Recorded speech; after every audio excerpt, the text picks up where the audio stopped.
Si naciste entre 1976 y 1985, tu cerebro funciona de una manera que ni los que vinieron antes ni los que vinieron después pueden entender. Y no lo digo como halago vacío, lo digo porque la neurociencia lo respalda. Bienvenido a Despierta tu Esencia. Si te interesan las personas de esta generación o eres una de ellas, quiero que sepas que esta creció con una mano en el mundo analógico y otra en el digital. Y eso dejó una huella en el sistema nervioso que hace procesar la realidad de una forma completamente distinta a cualquier otra generación viva. Y aquí viene lo que de verdad importa. Esa huella tiene un lado luminoso y un lado oscuro. Y si no sabes cuál es cuál, podrías estar saboteándote sin darte cuenta. Peor aún, podrías estar transmitiendo a tus seres queridos justo lo que más daño te hizo a ti, creyendo que los estás protegiendo. Pero antes de seguir, necesito que entiendas algo. Lo que acabo de decirte es apenas la superficie. Lo que vamos a recorrer juntos en este vídeo va mucho más profundo de lo que imaginas ahora mismo. Vamos a hablar de por qué sientes esa ansiedad silenciosa que no sabes de dónde viene, de por qué te cuesta tanto pedir ayuda aunque sabes que la necesitas, de por qué a veces sientes que no encajas ni con los más mayores ni con los más jóvenes. Y sobre todo, vamos a hablar de algo que casi nadie menciona y que he guardado para el final del vídeo porque necesitas primero entender todo lo anterior para que tenga el impacto que merece. Es algo que tiene que ver con la forma en que fuiste educado emocionalmente y cómo eso está afectando ahora mismo hoy la manera en que te relacionas con las personas que más quieres. Así que quédate, porque esto te va a cambiar la perspectiva. Y si este contenido te resuena, si sientes que esto va contigo, regálame un like y suscríbete al canal. Con ese pequeño gesto, ayudas a que este mensaje llegue a más personas que lo necesitan. Ahora sí, vamos al corazón del asunto. Hay algo muy curioso que ocurre cuando hablo de generaciones en consulta o en conferencias. Todo el mundo conoce a los baby boomers, todo el mundo habla de los millennials. La generación Z está en todas las conversaciones, pero cuando pregunto por los senials, por esa microgeneración que nació entre 1976 y 1985, la mayoría de la gente me mira con cara de no saber de qué les estoy hablando.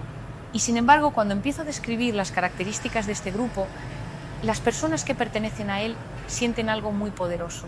Sienten que alguien por primera vez les está viendo de verdad, porque esa es precisamente una de las grandes marcas emocionales del senial. La sensación de no pertenecer del todo a ningún sitio. Creciste demasiado tarde para ser un baby boomer convencido, pero demasiado pronto para ser un millennial nativo digital. Eres un híbrido. Y los híbridos, en biología y en psicología, tienen ventajas extraordinarias, pero también vulnerabilidades que nadie les enseña a gestionar. Déjame explicarte algo desde la neurociencia que me parece fascinante. El cerebro humano se desarrolla en etapas y las experiencias que vives durante la infancia y la adolescencia moldean literalmente la arquitectura de tus conexiones neuronales. Tú, si naciste en esos años, viviste tu infancia en un mundo sin pantallas o con música. Jugabas en la calle, te aburrías, inventabas juegos, llamabas al teléfono de tu amigo para ver si podía bajar al parque. Tu cerebro aprendió a gestionar el aburrimiento, a crear, a socializar cara a cara, a resolver conflictos mirando los ojos al otro. Eso desarrolló tu corteza prefrontal, tu capacidad de empatía, tu tolerancia a la frustración. Son regalos neurológicos que muchos jóvenes de hoy no tienen. Pero luego, en tu adolescencia o juventud temprana, llegó Internet, llegaron los móviles, llegó un mundo completamente nuevo y tu cerebro, que ya tenía esa base analógica sólida, tuvo que adaptarse a una velocidad vertiginosa y se adaptó. Aprendiste a usar la tecnología con una facilidad que tus padres no tuvieron, pero con una base emocional que los nativos digitales no desarrollaron. Eso te convierte en algo muy especial, pero también te dejó en una tierra de nadie emocional que necesitamos explorar. Vamos a hablar de tu infancia, porque ahí está la raíz de casi todo. Si creciste en los años 80 o principios de los 90, creciste en un mundo donde la educación emocional prácticamente no existía, tus padres, que probablemente eran baby boomers o de la generación X temprana, te criaron con las herramientas que ellos tenían. Y esas herramientas, en muchos casos, se resumían en una frase que probablemente escuchaste 1000 veces. No llores, que no pasa nada. Esa frase, que parece inocente, que incluso se decía con cariño, tiene un impacto neurológico profundo, Cuando un niño llora y el adulto le dice que no pasa nada, lo que el cerebro del niño interpreta no es tranquilo, todo va bien. Lo que interpreta es lo que siento está mal, lo que siento no es válido, debo esconder lo que siento para ser aceptado. Y eso, repetido cientos de veces durante la infancia, crea un patrón neuronal que se queda grabado. Se queda grabado en la amígdala, que es la zona del cerebro que procesa las emociones, y genera lo que en psiquiatría llamamos alexitimia leve, que es la dificultad para identificar y expresar las propias emociones. Recuerdo un paciente que vino a consulta hace unos años, tenía 42 años, era un profesional exitoso, casado, con 2 hijos, y me dijo algo que me impactó mucho. Me dijo: Marian, yo no sé qué me pasa. Tengo todo lo que se supone que debería hacerme feliz, pero siento un vacío que no sé explicar. Y lo peor es que no sé si lo que siento es tristeza, ansiedad, miedo o simplemente cansancio. No sé ponerle nombre a lo que me pasa por dentro. Cuando indagamos en su historia, descubrimos que había crecido en un hogar donde el amor se demostraba con hechos, con sacrificio, con trabajo duro, pero donde las emociones nunca se verbalizaban. Nadie le preguntó nunca cómo te sientes. La pregunta siempre era cómo te ha ido en el colegio o has terminado los deberes. El rendimiento importaba. El sentir, no. Esto es tremendamente común en los Xennials. No porque vuestros padres fueran malos padres, en absoluto. Muchos de ellos eran padres entregados que se partían el alma trabajando para daros lo mejor, pero venían de una cultura donde las emociones se consideraban debilidad, donde llorar era de blandos, donde hacerse fuerte significaba tragarse todo y seguir adelante. Y eso os lo transmitieron sin querer. Os enseñaron a ser resilientes, sí, pero también os enseñaron a desconectaros de vuestro mundo emocional interno. Y esa desconexión tiene consecuencias que aparecen años después, muchas veces en la mediana edad, cuando de pronto sientes que algo no encaja y no sabes qué es. Pero hay algo más que necesitas entender. Esa educación no solo afectó tu relación contigo mismo, afectó tu relación con los demás. Porque si aprendiste que mostrar vulnerabilidad era peligroso, si aprendiste que pedir ayuda era sinónimo de debilidad, entonces es muy probable que hayas construido relaciones donde das mucho pero pides poco, donde cuidas a todos pero no dejas que nadie te cuide, donde eres el fuerte, el que siempre está bien, el que nunca se queja, y eso, aunque parece admirable desde fuera, por dentro es agotador, es profundamente agotador, el aburrimiento sagrado que os regaló creatividad. Ahora quiero que pienses en algo que probablemente no valoras lo suficiente. Piensa en las tardes de tu infancia. Esas tardes largas, interminables, en las que no tenías nada que hacer. No había YouTube, no había redes sociales, no había un móvil al que recurrir. Estabas tú, tu imaginación y el tiempo. Y de ese aburrimiento nacían cosas extraordinarias. Construías fuertes con cojines. Inventabas mundos enteros con 4 muñecos. Dibujabas mapas de ciudades que no existían. Escribías historias en cuadernos. O simplemente te quedabas mirando al techo pensando. Y eso, que a ti te parecía simplemente no hacer nada, era en realidad uno de los ejercicios más poderosos que tu cerebro podía hacer. Porque cuando el cerebro se aburre, activa lo que en neurociencia llamamos la red neuronal por defecto. Es una red de regiones cerebrales que se enciende precisamente cuando no estamos enfocados en ninguna tarea externa. Y esa red es la responsable de la creatividad, de la introspección, de la capacidad de planificar el futuro, de entender a los demás, de procesar experiencias pasadas. Los Xennials tuvisteis miles de horas de activación de esa red neuronal durante vuestra infancia. Miles de horas de aburrimiento productivo. Y eso os dio una capacidad creativa, una profundidad de pensamiento y una riqueza interior que es difícil de replicar en generaciones que crecieron con estimulación constante desde los 2 años. Pero aquí viene la paradoja. Aunque creciste con esa capacidad, ahora vives en un mundo que te la está robando, porque ahora tú también tienes el móvil en la mano, tú también rellenas cada segundo de espera con una pantalla, tú también has perdido la costumbre de aburrirte, y cada vez que sacas el teléfono para no aburrirte en la cola del supermercado o mientras esperas al médico, estás apagando esa red neuronal por defecto que tanto te regaló en la infancia. Estás perdiendo poco a poco una de tus mayores fortalezas. Esto es algo que puedes corregir, y es más sencillo de lo que parece. No se trata de tirar el móvil ni de vivir como en los 80, se trata de recuperar momentos de no estimulación a lo largo del día, pasear sin auriculares, esperar sin sacar el teléfono, Permitirte esos minutos de no hacer nada que alimentan tu cerebro de una forma que ninguna aplicación del mundo puede igualar. Tu cerebro ya sabe cómo hacerlo, solo necesitas darle permiso de nuevo. Hay otra cosa que los Xennials compartís y que tiene un valor incalculable desde el punto de vista psicológico. Crecisteis en la calle. Y no me refiero a que fuerais niños desatendidos. Me refiero a que vuestro espacio natural de socialización era el barrio, el parque, la plaza. Salíais de casa por la mañana y no volvíais hasta que oscurecía. Vuestros padres no sabían exactamente dónde estabais cada minuto y eso estaba bien, eso era lo normal. En ese espacio de libertad supervisada a distancia ocurría algo fundamental para el desarrollo emocional. Aprendíais a negociar. Cuando jugabais al fútbol en la calle y había que decidir los equipos, no había un adulto arbitrando. Teníais que resolverlo vosotros. Y a veces eso significaba discutir, enfadarse, incluso pelearse y luego hacer las paces porque al día siguiente ibas a necesitar a ese mismo niño para completar el equipo. Eso es inteligencia social pura. Eso es lo que en psicología llamamos habilidades de resolución de conflictos. Y se aprende viviéndolo, no en un libro. También aprendíais a evaluar riesgos. Trepabais árboles, saltabais vallas, explorabais descampados y sí, a veces os hacíais daño. Os caíais de la bici, os raspabais las rodillas, os daban pelotazos en la cara y no pasaba nada. Bueno, sí pasaba. Pasaba que vuestro cerebro aprendía que el dolor es temporal, que los riesgos se pueden medir, que caerse no es el fin del mundo, que uno se levanta y sigue. Eso construyó una tolerancia a la frustración y una capacidad de superación que es oro puro en términos de salud mental. Ahora, muchos de vosotros sois padres y aquí es donde necesito que prestes mucha atención porque lo que voy a decirte es crucial. Muchos Xennials, precisamente porque valoran tanto esa infancia libre que tuvieron, pero también porque están expuestos a una cultura del miedo y de la sobreprotección, caen en una contradicción muy dolorosa. Por un lado, saben intuitivamente que la libertad les hizo bien. Por otro, tienen pánico de darles esa misma libertad a sus hijos. El resultado es una crianza que oscila entre la nostalgia y el control, y esa oscilación confunde a los niños.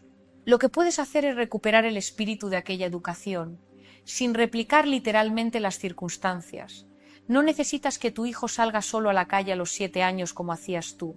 Pero sí necesitas crear espacios donde pueda resolver problemas solo, donde pueda aburrirse, donde pueda equivocarse sin que tú corras a rescatarlo. Cada vez que dejas que tu hijo solucione un conflicto con otro niño sin intervenir, le estás regalando un trozo de lo mejor de tu propia infancia. Ahora vamos con algo que me fascina especialmente y que creo que es una de las claves para entender por qué los Xennials sois como sois. Fuisteis la primera generación que vivió la transición del mundo analógico al digital en tiempo real, y la vivisteis en el momento más sensible del desarrollo cerebral, la adolescencia y la juventud temprana. Piensa en esto.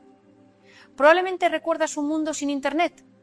¿Recuerdas buscar información en enciclopedias, ir a la biblioteca, escribir trabajos a mano o con una máquina de escribir? ¿Recuerdas la emoción de ver una película en el cine sin haber visto el tráiler en YouTube porque YouTube no existía? ¿Recuerdas alquilar películas en el videoclub, elegir a ciegas y descubrir joyas inesperadas? ¿Recuerdas esperar? Esperar al autobús sin saber cuánto tardaba. Esperar la llamada de alguien sin poder enviarle un mensaje para preguntar dónde estaba. Esperar a que revelaran las fotos para ver cómo habían salido. Y luego, en cuestión de pocos años, todo eso cambió. Llegó el correo electrónico, llegaron los chats, llegó Google, llegaron los smartphones.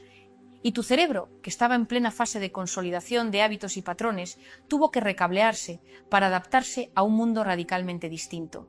Esa experiencia de transición te dio algo que no tiene precio, la capacidad de funcionar en ambos mundos. Puedes tener una conversación profunda mirando a los ojos y también puedes navegar la tecnología con soltura. Puedes escribir una carta a mano y también gestionar tu vida entera desde una aplicación. Esa versatilidad es una fortaleza cognitiva real. Tu cerebro desarrolló una flexibilidad que le permite adaptarse a contextos muy distintos con relativa facilidad, pero esa transición también dejó una marca complicada. Porque cuando llevas en tu memoria un mundo más lento, más pausado, más humano en muchos sentidos, y vives en un mundo acelerado, hiperconectado y fragmentado, se produce una disonancia interna constante. Una parte de ti anhela la calma de antes. Otra parte de ti no puede vivir sin la velocidad de ahora. Y esa tensión, cuando no se reconoce y se gestiona, genera una forma sutil pero persistente de ansiedad. Es como vivir con un pie en cada mundo sin poder asentarse del todo en ninguno. Si esto te resuena, quiero que sepas que no estás solo y que hay algo que puedes hacer al respecto. Lo primero es tomar conciencia de esa tensión. Ponerle nombre ya es terapéutico. Lo segundo es diseñar intencionadamente momentos analógicos en tu vida, no como nostalgia, sino como higiene mental. Leer un libro en papel, cocinar sin poner un podcast de fondo, caminar sin destino, sentarse en un banco y simplemente observar. Esos momentos le dan a tu cerebro el descanso que necesita y le reconectan con esa base que te hizo fuerte. Hay algo que los Xennials lleváis tatuado en el alma y que tiene un doble filo muy afilado: la cultura del esfuerzo.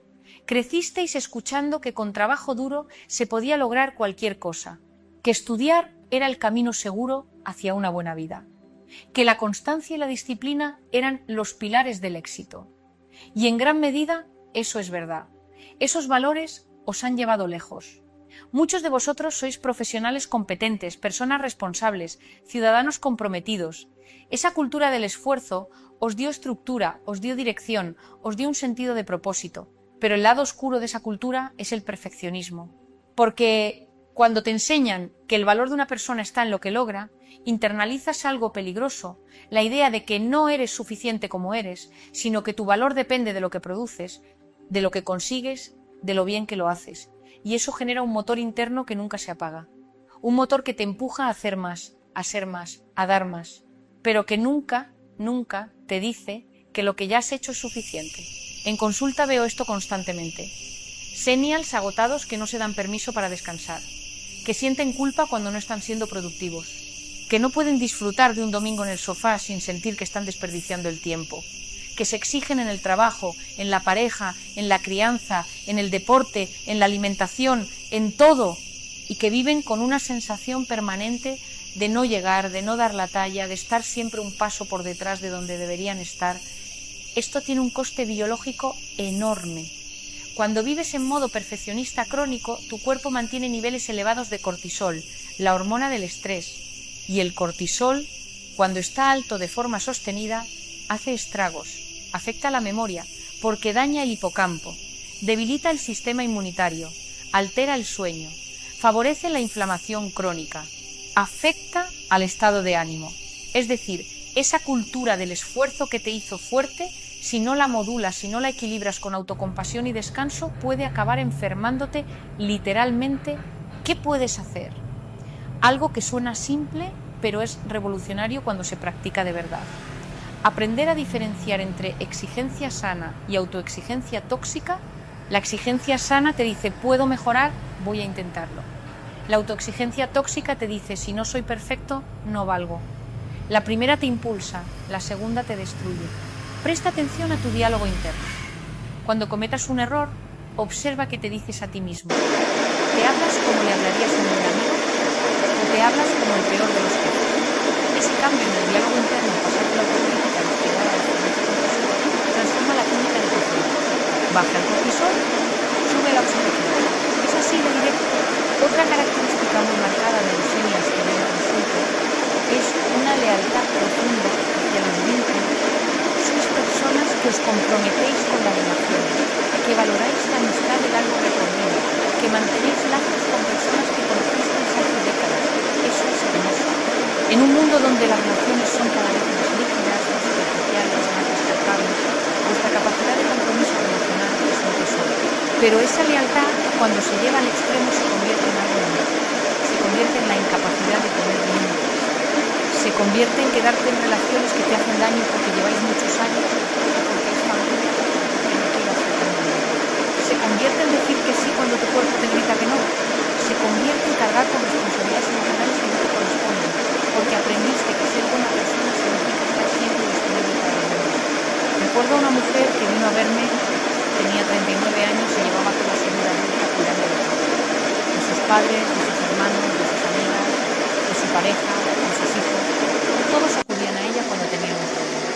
Era el pilar, el ancla, la que siempre tenía una solución, una palabra de consuelo, una mano tendida, y ella nunca pedía nada, nunca.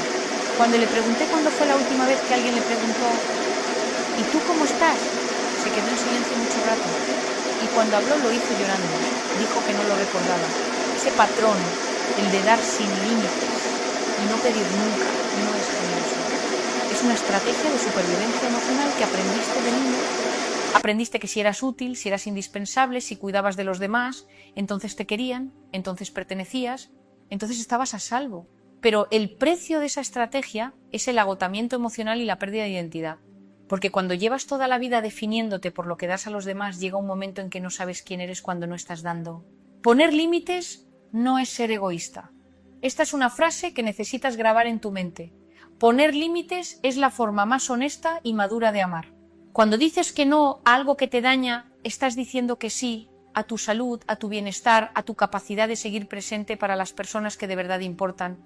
No puedes servir desde una copa vacía. Y tu copa, si eres senial y reconoces este patrón, probablemente lleva tiempo necesitando que alguien la rellene. Esa persona eres tú. Vamos con algo que probablemente te va a resonar profundamente: la nostalgia. Los senials sois una generación profundamente nostálgica y tiene todo el sentido del mundo. Vivisteis una infancia que, vista desde la perspectiva actual, parece casi idílica, no porque fuera perfecta, sino porque tenía algo que hoy escasea: simplicidad. La vida era más lenta, más tangible, más predecible. Había menos opciones, pero también menos parálisis. Había menos información, pero también menos ruido. Había menos comodidad material, en muchos casos, pero también más conexión humana real. Y cuando miras el mundo de hoy, con su velocidad, su complejidad, su sobrecarga de estímulos, es natural que una parte de ti quiera volver a esa época. Que idealices las tardes en el parque, los veranos interminables, la vida sin pantallas. Esa nostalgia tiene un componente neurológico muy interesante. Cuando recordamos momentos positivos del pasado, el cerebro libera dopamina y oxitocina. Literalmente, recordar te hace sentir bien. Por eso la nostalgia es tan adictiva. Es un viaje emocional que te regala bienestar inmediato. Pero aquí está el riesgo. Cuando la nostalgia se convierte en el refugio principal, cuando miras constantemente hacia atrás porque el presente te resulta insoportable, dejas de estar disponible para tu vida actual. Dejas de construir nuevos recuerdos porque estás demasiado ocupado reviviendo los antiguos. Y lo que es más importante, transmites a tus hijos una sensación sutil pero poderosa de que el mundo en el que ellos crecen es inferior, peor, menos valioso, y eso les genera una inseguridad que no se merecen. La nostalgia sana es la que te conecta con tus raíces, con tus valores, con lo que funcionó. La nostalgia tóxica es la que te impide abrazar el presente. La diferencia está en cómo la usas. Si la usas como inspiración para crear algo bueno hoy, es medicina. Si la usas como escape para no enfrentarte a lo que tienes delante, es veneno. Lo que puedes transmitir a tus hijos y lo que debes filtrar. Y esto me lleva a uno de los temas que más me importan y que más me preguntan los senials en consulta y en conferencias. ¿Qué les transmito a mis hijos? ¿Qué parte de mi educación les paso y qué parte me guardo? Empecemos por lo que sí debes transmitir, porque tienes mucho que dar. Transmíteles la cultura del esfuerzo, pero actualizada. No la versión de tienes que ser el mejor, sino la de tienes que dar lo mejor de ti y eso ya es suficiente. Enséñales que esforzarse tiene sentido no porque lleve al éxito material, sino porque el propio acto de superarse fortalece el carácter. Pero sobre todo, enséñales que su valor no depende de sus logros, que les quieres igual cuando sacan un 10 que cuando sacan un 5, que les quieres por quienes son, no por lo que hacen. Eso que probablemente tus padres sentían, pero no te supieron expresar con palabras, transmíteles la capacidad de aburrirse. Esto es urgente. En un mundo donde los niños tienen acceso a estimulación infinita desde que tienen uso de razón, regalarles tiempo sin pantallas, sin actividades, sin estímulos, es uno de los mejores regalos que puedes hacerles. Déjales que se aburran, déjales que protesten y resiste la tentación de llenar ese vacío con algo. Ese vacío es donde nace la creatividad, es donde tu cerebro aprendió a imaginar y el de tus hijos puede aprender lo mismo si le das la oportunidad. Transmíteles la importancia de la presencia física. Tú creciste mirando a la gente a los ojos, jugando cara a cara, aprendiendo a leer gestos y emociones en directo. Crea espacios donde tus hijos vivan eso también. Cenas inmóviles, juegos de mesa, paseos donde se habla de verdad. No se trata de eliminar la tecnología, Se trata de equilibrarla con contacto humano real. Transmíteles la resiliencia, pero sin el estoicismo dañino. Tú aprendiste a levantarte después de caer, y eso es valioso. Pero probablemente aprendiste también a hacerlo sin quejarte, sin pedir ayuda, sin reconocer que dolía. La versión mejorada de esa resiliencia incluye la capacidad de decir, me he caído, me duele, necesito un momento y luego me levanto. Eso no es debilidad, es inteligencia emocional. Ahora, lo que debes filtrar, no les transmitas la idea de que las emociones hay que esconderlas. No les digas no llores. Diles, veo que estás triste, cuéntame qué te pasa. Esa diferencia, que parece tan pequeña, cambia literalmente el desarrollo emocional de un niño. Cuando validas la emoción de un niño, le estás enseñando que sus sentimientos son legítimos, que puede confiar en lo que siente, que hay un adulto seguro que le entiende, y eso construye lo que en psicología llamamos apego seguro, que es la base sobre la que se construye toda la salud mental posterior. No les transmitas la idea de que pedir ayuda es de débiles. Pedir ayuda es de valientes. Es de personas que se conocen lo suficiente como para saber que no pueden con todo solas. Normaliza en tu casa que todo el mundo necesita ayuda a veces, incluido tú, especialmente tú. Que tus hijos te vean pedir ayuda es una de las lecciones más poderosas que puedes darles. No les transmitas la culpa por descansar. Si tú vives con esa sensación de que cada minuto tiene que ser productivo, tus hijos van a absorber ese mensaje como esponjas. Descansa delante de ellos. Lee un libro sin propósito. Siéntate al sol sin hacer nada. Enséñales con tu ejemplo que la vida no es solo una lista de tareas por completar. Hay algo de lo que casi nunca se habla, y que es una epidemia silenciosa entre los senials. Es una forma de ansiedad que no se parece a la ansiedad clásica. No son ataques de pánico ni fobias evidentes. Es algo mucho más sutil. Es una sensación constante, como un zumbido de fondo, de que deberías estar haciendo algo más, algo mejor, algo distinto. Es levantarte por la mañana con una lista mental interminable y acostarte por la noche con la sensación de que no has hecho suficiente. Es compararte constantemente, ya no con tus vecinos como hacían tus padres, sino con miles de personas en redes sociales que parecen tenerlo todo resuelto. Esta ansiedad es particularmente traicionera porque los senials sois expertos en funcionar a pesar de ella. Aprendisteis a seguir adelante pasara lo que pasara, a cumplir con vuestras responsabilidades aunque os estuvierais cayendo por dentro, a mantener la fachada, y eso hace que muchos no busquen ayuda hasta que la ansiedad se ha cronificado y ha empezado a manifestarse en el cuerpo como insomnio, dolores de cabeza, problemas digestivos, tensión muscular crónica, bruxismo. Si estás leyendo esto y sientes que te describe, necesito que escuches algo con atención. No tienes que funcionar a pesar del malestar. Puedes y debes atender ese malestar. No es un lujo, no es una debilidad, es una necesidad básica. Tu cuerpo te está enviando señales. Cada dolor de espalda que no tiene explicación física, cada noche que no puedes dormir, cada nudo en el estómago antes de una reunión, es tu sistema nervioso diciéndote que algo necesita atención. ¿Qué puedes hacer de forma práctica? Lo primero, para de vez en cuando durante el día y pregúntate, ¿cómo me siento ahora mismo? No qué tengo que hacer, no qué me falta por hacer, sino cómo me siento. Parece básico, pero para alguien que nunca aprendió a hacerse esa pregunta, es transformador. Lo segundo, aprende a identificar tu sistema de alarma. Tu cuerpo tiene formas específicas de decirte que está en modo estrés. A algunos les sube la tensión, a otros les duele la mandíbula, a otros les cambia la digestión. Aprende cuáles son tus señales y úsalas como semáforos. Cuando aparezcan, no las ignores.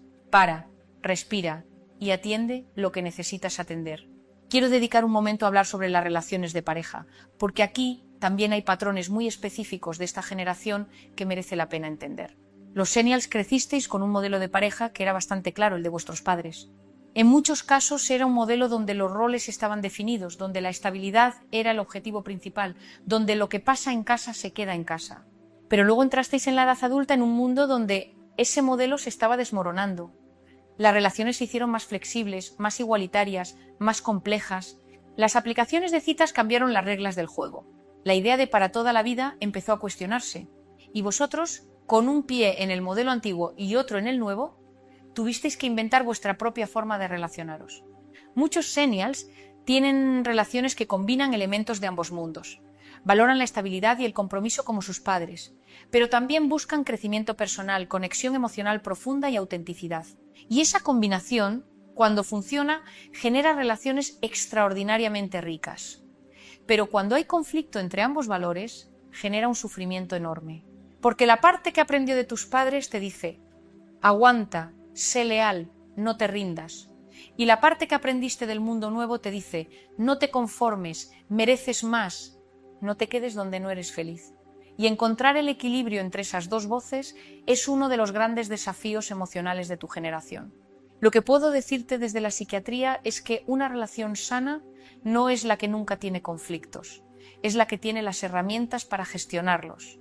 Y muchos Xennials, por esa dificultad heredada para verbalizar emociones, tienden a acumular en silencio hasta que explotan, o a evitar conversaciones difíciles porque no aprendieron a tenerlas.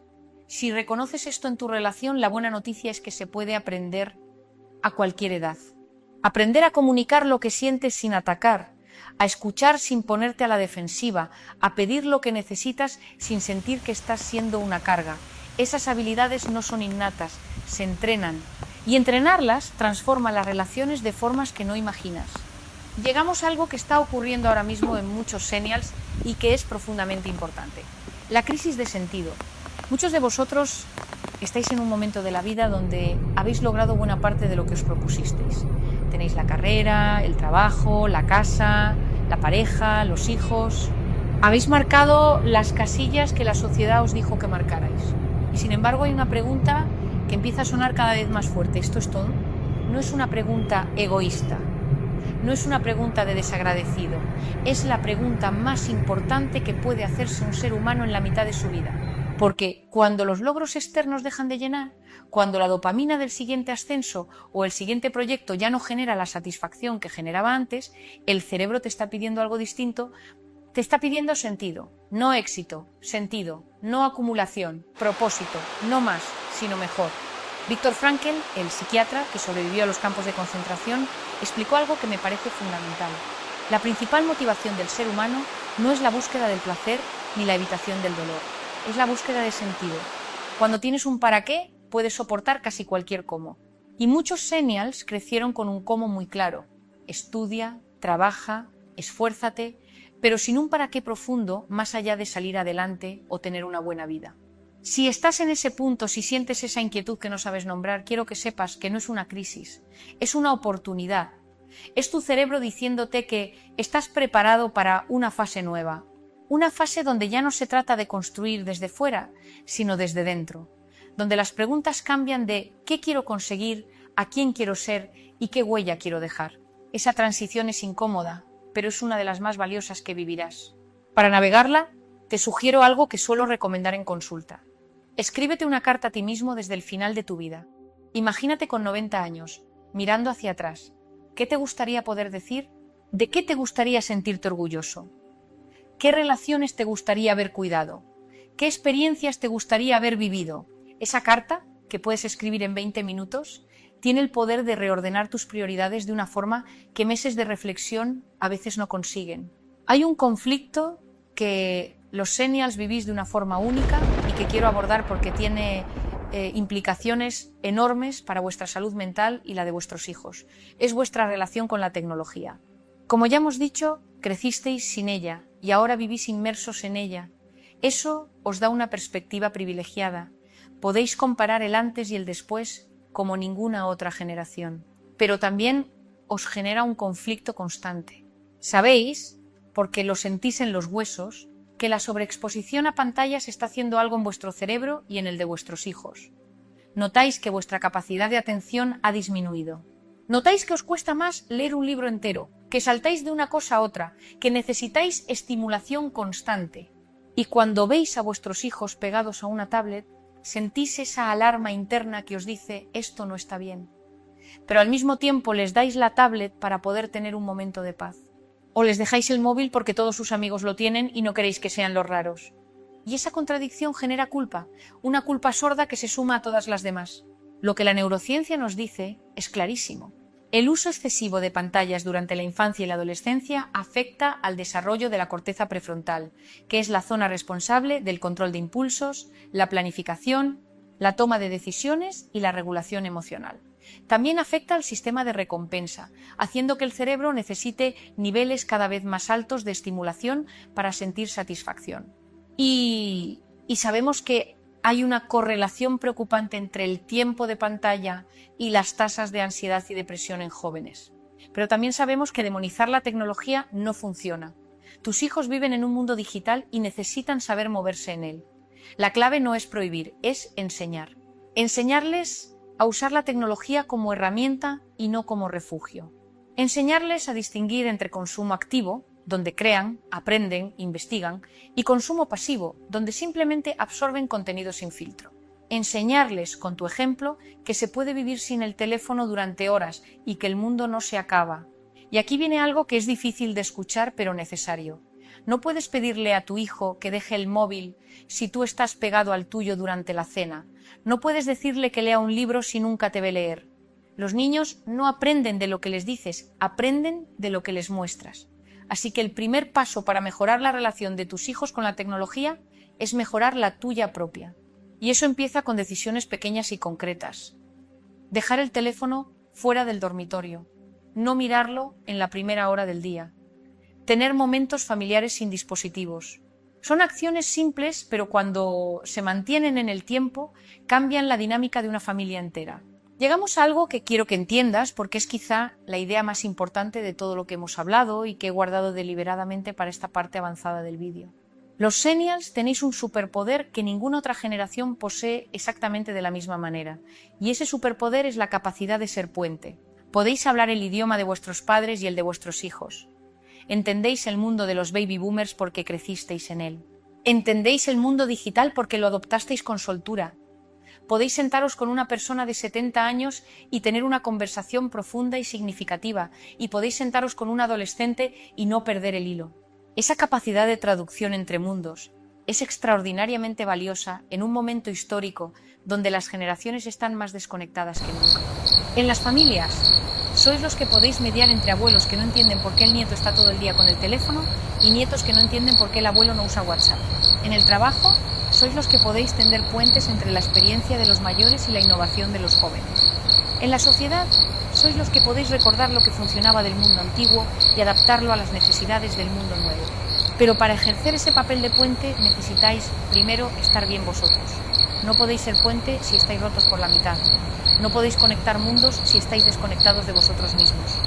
Y por eso, todo lo que hemos hablado hoy, la gestión emocional, los límites, la relación con la tecnología, el perfeccionismo, la nostalgia, todo eso no es solo para que os sintáis mejor, que ya sería razón suficiente. Es para que podáis cumplir un papel que el mundo necesita desesperadamente que cumpláis. Y ahora sí, llegamos a lo que te prometí al principio del vídeo. Eso que tenía que ver con la forma en que fuiste educado emocionalmente y cómo está afectando a tus relaciones más importantes. Espero que después de todo lo que hemos recorrido juntos, lo que voy a decirte ahora cobre una profundidad especial. La forma en que te enseñaron a amar de niño es la forma en que amas de adulto. No la forma en que te dijeron que era el amor, sino la forma en que lo experimentaste. Si el amor en tu casa se expresaba a través del sacrificio silencioso, tú tenderás a amar sacrificándote en silencio. Si el amor se ganaba siendo útil, tú tenderás a buscar ser indispensable para sentirte querido. Si el amor estaba condicionado al rendimiento, tú tenderás a sentirte amado solo cuando estás funcionando al máximo. Y si el amor se expresaba sin palabras, dándolo por hecho, tú probablemente tendrás dificultad para decir te quiero o te necesito en voz alta. Estos patrones no son sentencias, son puntos de partida. Y el mero hecho de reconocerlos ya es un acto de liberación enorme, porque cuando ves el patrón, dejas de ser prisionero de él. Puedes elegir conscientemente una forma diferente de amar. Puedes decir las palabras que tus padres no dijeron. Puedes mostrar la vulnerabilidad que en tu casa se escondía. Puedes pedir el afecto que nunca aprendiste a pedir. Y al hacerlo, no solo te sanas a ti mismo. Rompes un ciclo que podría llevar generaciones repitiéndose.